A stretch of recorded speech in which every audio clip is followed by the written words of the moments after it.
Hello दोस्तों, आपका स्वागत है फिल्मी दुनिया 2.0 पे और मैं आपका दोस्त मोंटी। आज मैं आपके लिए लेके आ चुका हूँ एक मैजिकल और एक रोमांचक सफर। जी हाँ दोस्तों, आज हम शुरू करने जा रहे हैं हैरी पॉटर की मैजिकल जर्नी का पहला chapter, Harry Potter and the sorcerer's stone. ये कहानी एक ऐसे बच्चे की है जो ऑर्फन है, लेकिन उसकी किस्मत में लिखा है पूरा मैजिकल वर्ल्ड बदल देना। कहानी शुरू होती है एक अंधेरी रात से, जब एल्बस डम्बलडोर, प्रोफेसर McGonagall और हैग्रिड एक छोटे बच्चे को डर्सलीज के घर डोर स्टॉप पर छोड़ जाते। उस बच्चे का नाम है हैरी पॉटर। हैरी के माथे पर एक लाइटिंग शेप का स्कार है और उसी स्कार के पीछे छुपा है उसकी जिंदगी का सबसे बड़ा राज। असल में हैरी के पेरेंट्स को मार दिया था डार्क विजार्ड लॉर्ड वोल्डेमॉर्ट ने, लेकिन जब वह हैरी को मारने आए कि किलिंग कर्स खुद उस पर पलट गई। वोल्डेमॉर्ट हार गया और हैरी बच गया। इसी वजह से उसे पूरा जादुई संसार कहता है द बॉय हू लिव्ड। डर्सलीज यानी उसके क्रूल अंकल, आंट और कजन हैरी को कभी प्यार नहीं करते थे। उसे सीढ़ियों के नीचे एक छोटे से कपबोर्ड में रखते, लेकिन हैरी को हमेशा लगता कि उसके साथ कुछ अलग है, कुछ ऐसा जो बाकी बच्चों से हटके है। हैरी की 11th बर्थडे के आसपास अजीब अजीब चीजें होने लगती है और फिर आता है वह मोमेंट जब एक जियांट हैग्रिड उससे बताता है कि Harry you are a wizard. यह सुनकर हैरी की पूरी जिंदगी पूरी तरह से बदल जाती है। उसे पता चलता है कि उसे हॉगवर्ट्स स्कूल ऑफ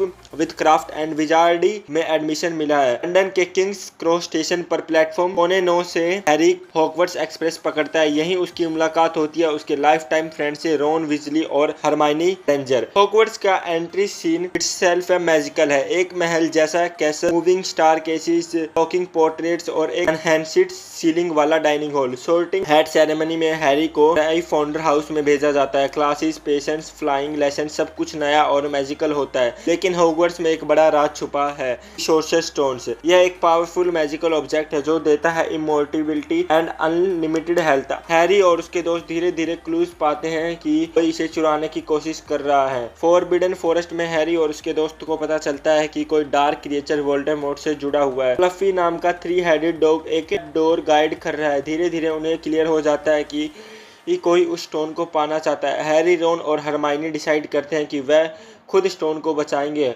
उनके सामने आती है magical challenge, devil's never net. Hermione की नॉलेज काम आती है, फ्लाइंग कीज, विजार्ड चीज। आखिर में हैरी अकेले पहुंचता है और वहां उसका सामना होता है प्रोफेसर क्यूरेल से, लेकिन असली मास्टरमाइंड है वोल्डेमॉर्ट जो क्यूरेल के शरीर में छुपा हुआ था। हैरी जब सोर्सरर्स स्टोन पकड़ने की कोशिश करता है, क्यूरेल छू भी नहीं पाता क्योंकि हैरी की माँ का लव प्रोटेक्शन उसे बचाता है। हैरी बेहोश हो जाता है और जब होश आता है वह इन्फीरिया में है। डम्बलडोर उसे समझाते हैं स्टोन डिस्ट्रॉय कर दिया है ताकि वोल्डेमॉर्ट वापस न लौट सके। टीम काम खत्म होने पर ग्राइफोंडर हाउस कप जीतता है थैंक्स टू हैरी और उसके दोस्तों की ब्रेवरी। हैरी को समझ में आता है कि अब उसकी जिंदगी बदल चुकी है। उसने हॉगवर्ट्स में अपना असली घर, दोस्त और एक नया परिवार पा लिया है। और दोस्तों, यही थी हैरी पॉटर की पहली मैजिकल कहानी दी सोर्सरर्स स्टोन। लेकिन यह तो बस शुरुआत है, असली सफर अभी बाकी है। वोल्डेमॉर्ट वापस आएगा और हैरी की डेस्टिनी उसे फेस करनी ही है। अगर आपको ये स्टोरी टेलिंग पसंद आई हो तो वीडियो को लाइक करना और अगले पार्ट चैम्बर ऑफ सीक्रेट्स के लिए चैनल को सब्सक्राइब जरूर कर लेना।